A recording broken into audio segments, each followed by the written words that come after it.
Olá, boa noite. Boa noite. A internação de Temer é prorrogada por mais um dia.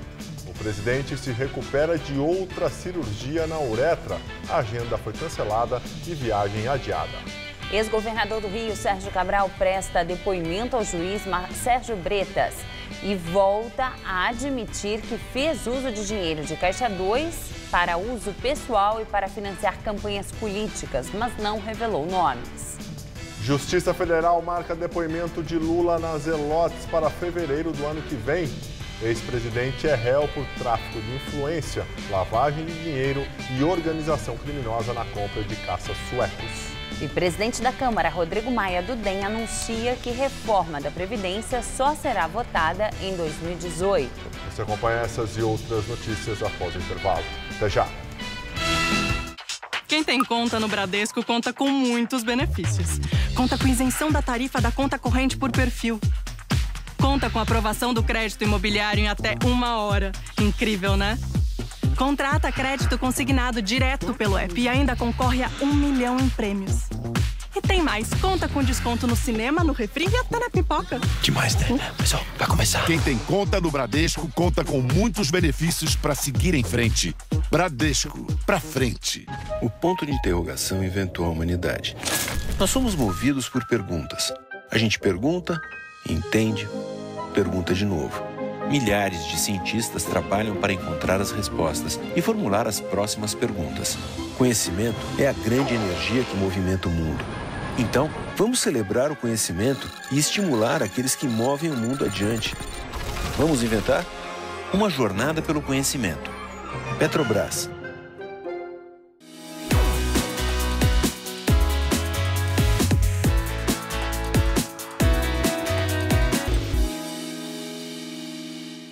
Olha o que você não pode fazer quando sofre com varizes. Ficar em pé muito tempo? Não. E mostrar as pernas, dá até vergonha, não dá? Agora veja o que você pode fazer quando toma varicel. Eu posso andar o dia inteiro e não sinto mais dor nas pernas. Com apenas um comprimido ao dia de varicel, você alivia as dores, a sensação de peso e o cansaço nas pernas provocados pelas varizes. E com varicel creme você ainda hidrata profundamente as suas pernas. Com varicel você pode. Eu não comecei no jornalismo, mas eu era comunicadora, eu fazia palestras. Então foi aí que eu descobri que tinha aptidão e interesse para o jornalismo. Escolher uma faculdade naquela altura do meu campeonato não era fácil. Eu tinha ali um nível de exigência, eu queria algo mais. E eu descobri a Faculdade de Jornalismo da Casper Libero, que era muito conceituada pelos resultados conquistados nesses anos todos. As habilidades necessárias para o exercício da função, eu precisava aprender de uma forma sistematizada com professores qualificados. E isso eu consegui na faculdade, aqui na Casper.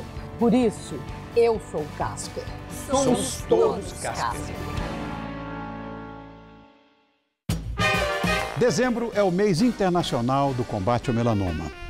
Por isso, no Todo Seu de hoje, você vai saber tudo sobre a prevenção desse agressivo câncer de pele. E na gastronomia, o chefe Valdir Nunes traz os sabores de Portugal para a nossa mesa. E ainda, um papo com Esther Rocha sobre a vida e a carreira dos famosos. Todo Seu, hoje, 10h30 da noite. Tô te esperando. Pode vir.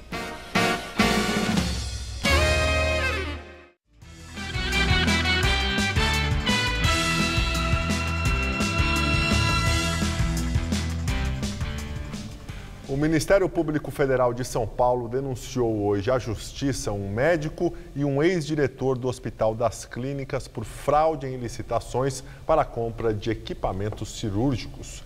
2 representantes da empresa utilizada nas supostas fraudes também foram incluídos na denúncia. Para a Procuradoria, o esquema chegou a causar um rombo de R$ 4.800.000 aos cofres públicos. Em nota, o Hospital das Clínicas explicou que todos os equipamentos foram comprados através de licitação, obtendo os menores valores. O Ministério Público Federal de São Paulo ofereceu à Justiça a denúncia contra 4 pessoas por desvio de dinheiro público na compra de marca-passos. Entre os denunciados são 2 funcionários do Hospital das Clínicas, o neurocirurgião Eric Talamone Fornoff e o ex-diretor administrativo do Instituto de Psiquiatria, Valdomiro Pazin. As acusações contra eles são fraude à licitação e associação criminosa. O médico é suspeito ainda de corrupção passiva e está afastado do HC. O Ministério Público investiga o uso de eletrodos de marca-passos vencidos e reaproveitados em cirurgias de cérebro realizadas aqui no HC. Os equipamentos eram usados para tratamento do mal de Parkinson. A denúncia do MP é resultado da Operação Dopamina da Polícia Federal, deflagrada em julho do ano passado. Os outros 2 denunciados são o dono e uma então representante comercial da empresa Dabassons, acusados por corrupção ativa, fraude à licitação e associação criminosa. Por meio de nota, a defesa de Vitor Dabá disse que ainda não teve acesso ao conteúdo da denúncia, mas que a empresa Dabassons não vendeu produtos superfaturados e não pagou nenhum tipo de comissão a funcionário público para uso de produtos. Por telefone, o advogado de Valdomiro Pazin, ex-diretor administrativo do Instituto de Psiquiatria do HC, alegou que também não teve acesso ao conteúdo da denúncia na íntegra e que, por enquanto, não vai comentar o caso. O mesmo foi dito pela defesa de Sandra Regina Dias Ferraz. Já o advogado do médico Eric Fonoff se queixou de que a denúncia teve o sigilo quebrado antes de chegar à justiça. O Hospital das Clínicas, por sua vez, informou que os 2 funcionários citados já estão afastados há mais de um ano, quando as investigações começaram. O HC garante que houve também apurações internas e que as compras dos equipamentos foram feitas por meio de licitação pelos menores preços. Em decisão inédita, o Tribunal de Contas do município determina que empresas refaçam gratuitamente o recapeamento de quase 7 mil buracos. O prazo para o serviço ser concluído é de 60 dias. Segundo o Tribunal de Contas, o trabalho mal feito já causou um prejuízo de mais de 2 milhões de reais aos cofres públicos. O levantamento feito pelo órgão mostra que os 6.862 buracos que precisam ser tapados novamente na cidade estão espalhados em 8 regiões. O Campo Limpo, na Zona Sul, é a área com mais problemas. 30% dos buracos mal feitos estão lá. Em segundo lugar, aparece o bairro da Penha, na Zona Leste, com 17%. E a Casa Verde, na Zona Norte, tem 13% dos buracos que devem ser recapeados de novo. Neste vídeo enviado para o quadro Gazap, o nosso sistema para receber mensagens e vídeos dos telespectadores, o Aguinaldo Valdir da Trindade mostra uma situação da rua José Montes da Silva, que fica no Capão Redondo, Zona Sul de São Paulo. Essa não é a primeira vez que ele reclama de vários buracos que estão no local há mais de 2 anos. O caminhão de lixeiro não quer descer mais, está quebrando tudo. Neste outro vídeo, o Paulo Maxson Leandro mostra mais um buraco, desta vez na rua Doutor Cássio Mota, também na Zona Sul. E não são só os carros que sofrem com os buracos. Esse aqui fica em um corredor de ônibus na Avenida Brigadeiro Luiz Antônio. Para os passageiros, a situação fica ainda pior, já que eles têm que se segurar quando passam por um desses. Horrível, insuportável, pula, chacoalha, perigo de cair. Porque o ônibus balança, as pessoas empurram na outra, não tem nem onde segurar direito. Além dos buracos, o Tribunal de Contas do município encontrou um rombo de 70 milhões de reais no contrato de iluminação pública que a Prefeitura de São Paulo manteve nos últimos 6 anos. Um relatório preliminar aponta que houve superfaturamento e sobrepreço no programa LED nos bairros, em que houve a troca das lâmpadas de mercúrio por luminárias de LED. A Prefeitura de São Paulo afirma que os apontamentos feitos pelo Tribunal de Contas sobre os buracos referem-se a questões encontradas na administração passada. A atual gestão diz que desde janeiro intensificou a fiscalização de empresas prestadoras de serviço e promoveu uma readequação dos trabalhos. Mesmo assim, a Prefeitura garante que todas as determinações feitas pelo TCM serão providenciadas e exigirá das empresas que cumpram sua parte no contrato. A Secretaria das Prefeituras Regionais diz que, ao longo desse ano, foram fechados quase 205 mil buracos.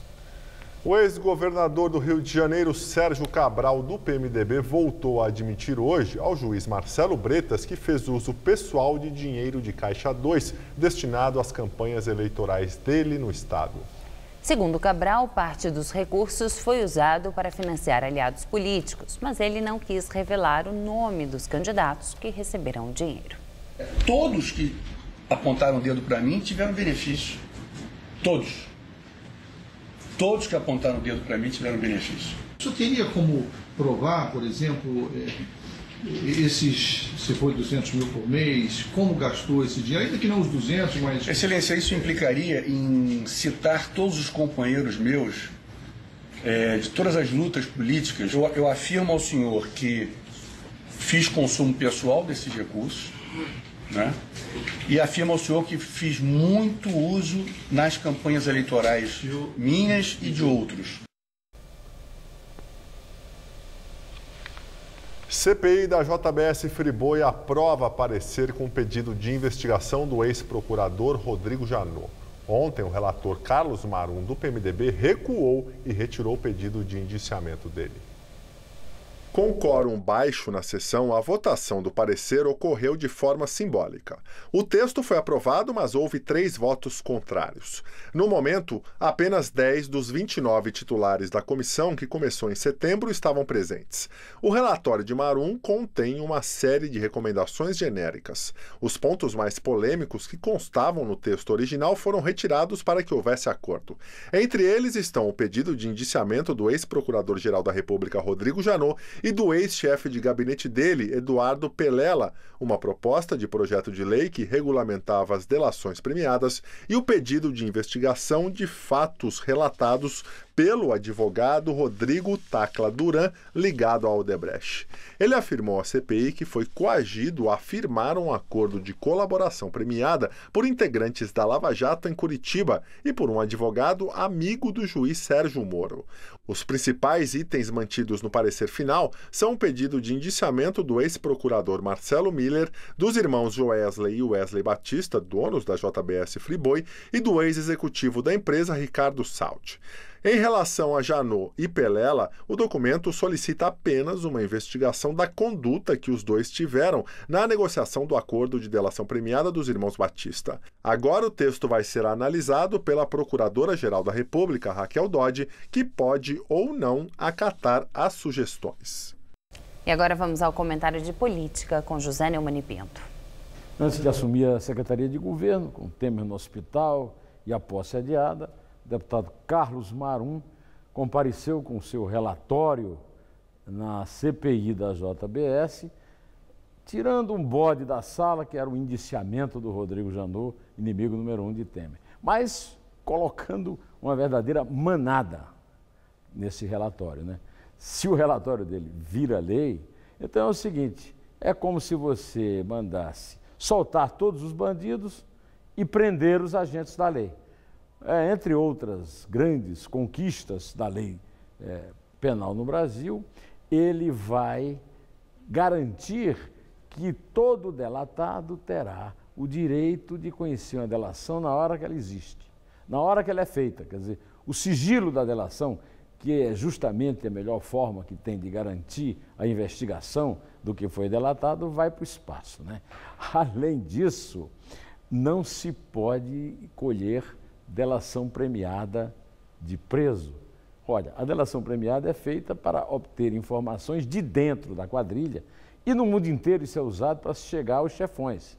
Se a pessoa presa não pode delatar, quer dizer, você vai ter muito menos delação premiada e muito mais bandido impune pela rua.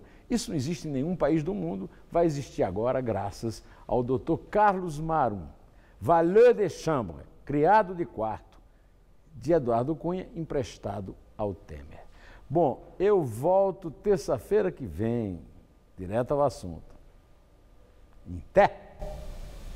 A ministra dos Direitos Humanos, Luiz Linda Valois, se desfiliou hoje do PSDB, mas deverá permanecer no cargo. Desembargadora aposentada, Luiz Linda está à frente da pasta desde fevereiro, quando o ministério foi recriado pelo presidente Michel Temer. Com a desfiliação da ministra, a legenda passa a estar à frente somente do Ministério de Relações Exteriores, atualmente comandado pelo senador licenciado Aloysio Nunes. O presidente Michel Temer vai passar mais uma noite no Hospital Sírio-Libanês, na região central de São Paulo, se recuperando de um novo procedimento cirúrgico na uretra. O presidente Michel Temer vai ter alta amanhã. A previsão é que isso ocorra por volta do meio-dia. Os médicos resolveram mantê-lo internado por mais um dia por precaução. Como o presidente toma remédios anticoagulantes por causa de obstruções coronárias que ele tratou em uma angioplastia no mês passado e agora ele passou por uma pequena incisão cirúrgica, havia o risco de sangramentos. Toda a agenda pública desta quinta-feira foi cancelada. O presidente participaria de reuniões com o prefeito de Salvador, Antônio Carlos Magalhães Neto, com o ministro da Saúde, Ricardo Barros, e às 5 horas da tarde participaria da cerimônia de posse do novo ministro da Secretaria de Governo, o deputado Carlos Marum, do PMDB. A nova data da posse ainda não foi marcada, a expectativa é que aconteça na semana que vem. Os médicos concederam no final da tarde uma coletiva de imprensa, disseram que já a partir de amanhã o presidente poderá retomar a agenda pública. A única exceção será uma viagem que Temer faria à Ásia no início de janeiro. O presidente vai usar nas próximas 3 semanas uma sonda na bexiga. Vamos ouvir o que disseram os médicos. Eu fiz uma incisão na uretra. O canal fecha, a gente passa uma pequena lâmina e corta. No caso dele, essa incisão é uma coisa muito simples, muito fácil de ser feita por qualquer médico. A incisão foi feita, a uretra se abriu amplamente, então foi colocado um tubo novamente na bexiga, uma sonda que a gente chama, que está lá até agora. O presidente é uma pessoa extremamente saudável. Agora, são intercorrências que acontecem com qualquer um de nós. Poderia ter ido embora, que ele está super bem, mas é sempre um prazo de segurança a mais, justamente por causa dos remédios chamados antiagregantes plaquetários. Amanhã ele deve ter alta de manhã, ou será até a hora do almoço, e vai cumprir a agenda normal. O Supremo Tribunal Federal adiou o fim do julgamento que vai definir se a polícia pode firmar acordos de delação premiada. No início da sessão, o ministro Marco Aurélio pediu para que a análise da questão só fosse retomada no começo do ano que vem, quando todos os 11 ministros estarão presentes. A presidente do tribunal, Carmen Lúcia, concordou, mas ontem o julgamento já alcançou uma maioria. 7 ministros votaram para permitir que a polícia feche as delações. Eles apenas divergiram sobre como devem ser esses acordos e propuseram limites diferentes. Entre as possibilidades discutidas estão a validação pelo Ministério Público e a proibição da polícia acertar reduções penais. O juiz Valisney de Oliveira, da 10ª Vara da Justiça Federal de Brasília, marcou para o dia 20 de fevereiro do ano que vem o interrogatório do ex-presidente Lula no processo em que o petista é réu na Operação Zelotes, acusado de tráfico de influência, lavagem de dinheiro e organização criminosa. O Ministério Público Federal diz que Lula atuou politicamente para influenciar a compra pelo governo federal de 36 caças suecos entre 2013 e 2015 no governo Dilma Rousseff, além de atuar na aprovação pelo Congresso de uma medida provisória que envolveu incentivos fiscais a montadoras de veículos. O ex-presidente Lula nega as acusações e diz que jamais interferiu na aprovação de MPs ou mesmo no processo de escolha e compra dos caças pelo Brasil. CPI, que investiga as ações da Odebrecht no Peru, afirma que a empreiteira pagou mais de 780 mil dólares ao atual presidente Pedro Pablo Kuczynski. Segundo o relatório da CPI, os pagamentos foram feitos por serviços de consultoria prestados em 2014, quando Kuczynski era ministro do governo do ex-presidente Alejandro Toledo, hoje acusado de receber propina de 20 milhões de dólares da empreiteira. A oposição peruana pediu agora à noite a saída de Kuczynski, que nega qualquer ilegalidade nos pagamentos. O escândalo Odebrecht no Peru já levou à prisão preventiva o ex-presidente Ollanta Humala e a mulher dele, que teriam recebido 3 milhões de dólares para a campanha eleitoral.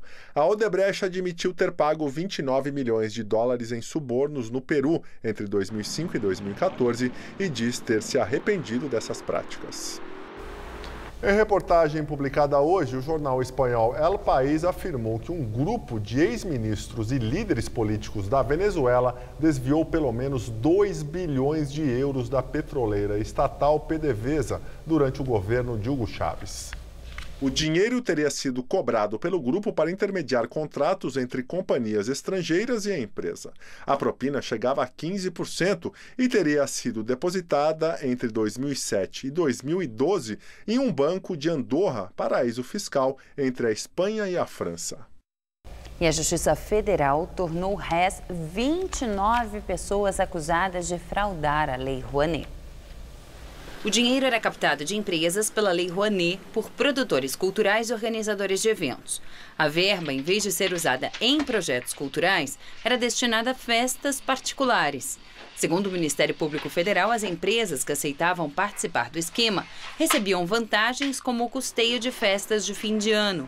Entre os acusados está a família Bellini. Eles usaram os recursos da Lei de Incentivo à Cultura para pagar a festa de casamento de um dos filhos, em um hotel de luxo em Florianópolis. Antônio Carlos Bellini Amorim é apontado pelo Ministério Público Federal como chefe da organização criminosa. As fraudes foram praticadas entre 1998 e 2016, com um desvio de cerca de 21 milhões de reais. Bellini, a mulher e os 2 filhos foram denunciados por organização criminosa. Já os empresários e executivos que participaram do desvio foram denunciados por associação criminosa. O sol brilhou forte hoje e trouxe de volta o calor para a cidade de São Paulo. A máxima chegou aos 30 graus e não choveu. Vamos à previsão para amanhã com Mariana Armentano.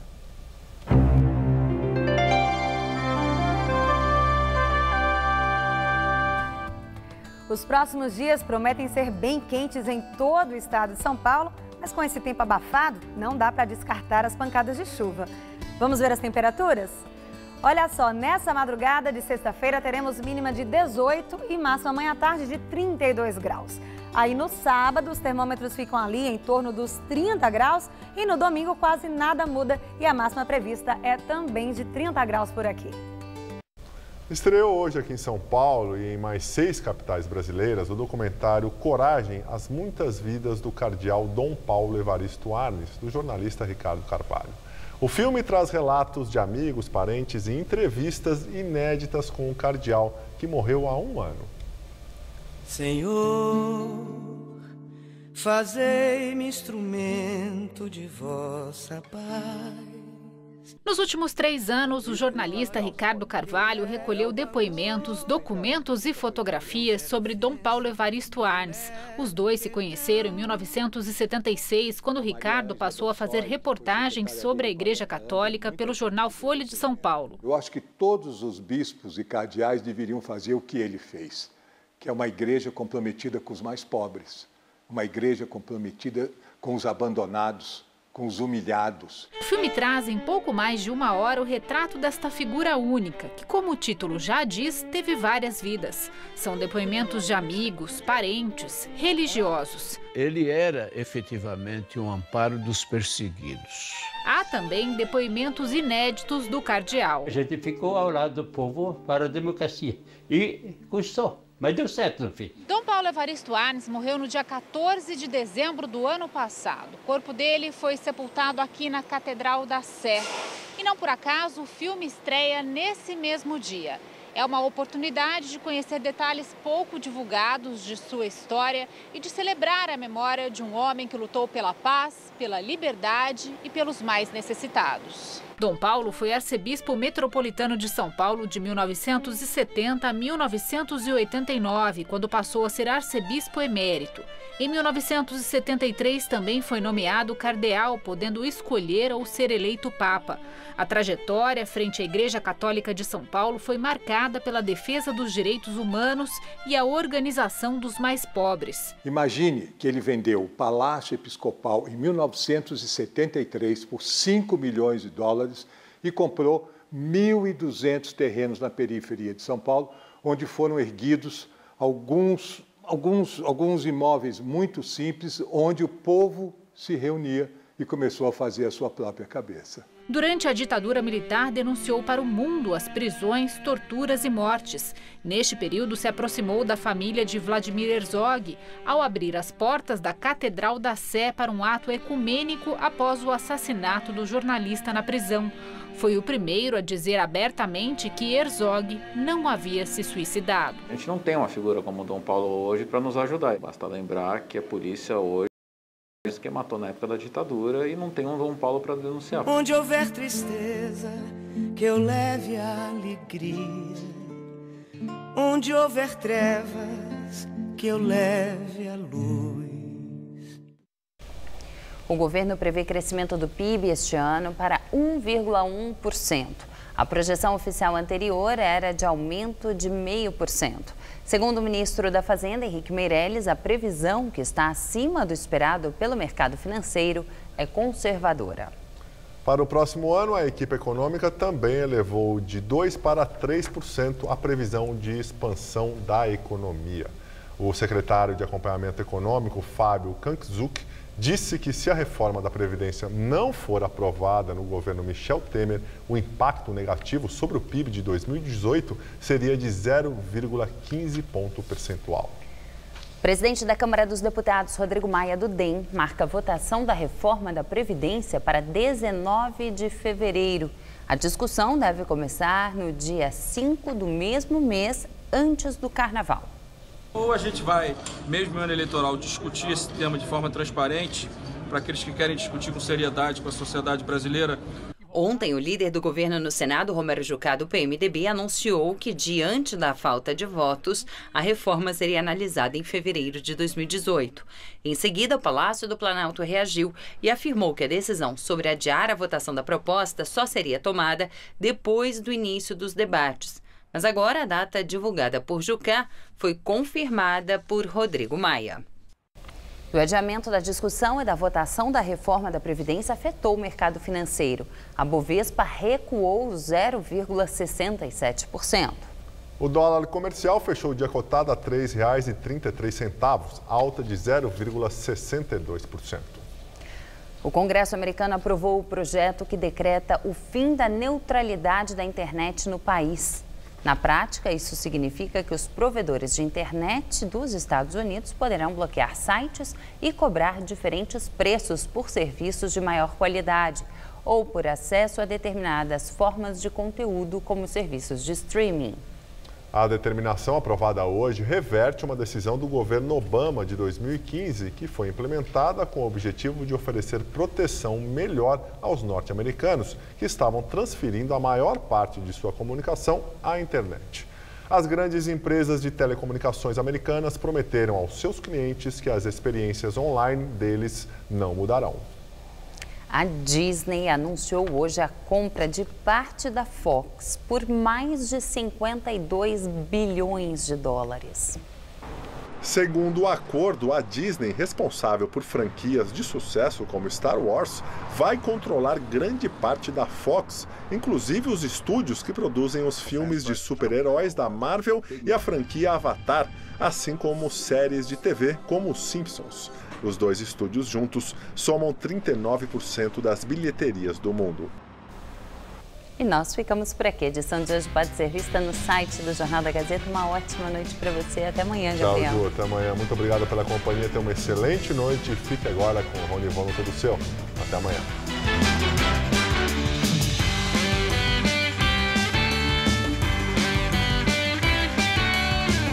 Contratações, desafios, polêmicas, o que acontece no mundo do futebol passa pelo Mesa Redonda. Neste domingo, 9 da noite. Assista agora, Todo Seu.